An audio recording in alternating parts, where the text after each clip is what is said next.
Hello everyone, I hope you're all doing good.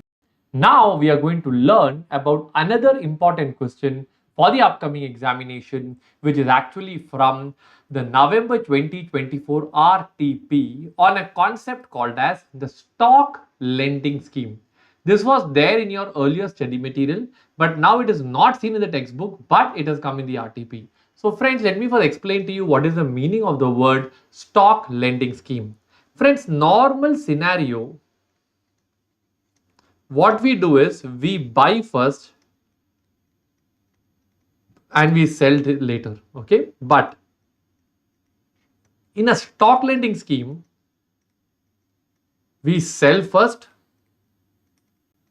and we buy later. Everybody clear with this part now? Okay, so now once you're clear with this, I'll just show you a simple example as to how a stock lending scheme actually operates.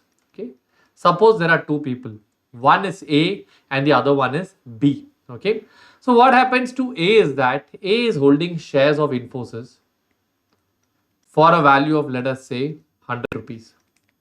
A feels the price will go up, B feels the price will fall down. Now A and B enter into an arrangement where A will lend his shares to whom? To B, on which B will pay lending charges to A. Everybody clear with this part now? Okay, so from A point of view, what is the income that he will get? He will get stock lending charges, plus he will also be entitled to the right to get dividends also, friends. So two things will come in case of A. One is stock lending charges. Two, even though he has lent the shares to B, he is still entitled to get what? Dividend. Is everybody clear with this part? Whereas when you talk about B, what he will do? He will sell at 100. Tomorrow, the price may become 110 rupees or the price may fall down to 90 rupees. If it goes up to 110 rupees, he will make a loss of how much over there? 10. If it falls down to 90 rupees, he makes a gain of how much over here?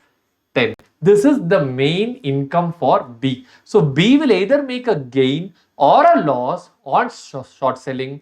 For A, he will get assured stock lending charges and the right to get the dividend. This video I have explained the concept, friends. I don't want to make my video very long because it might get confusing for you.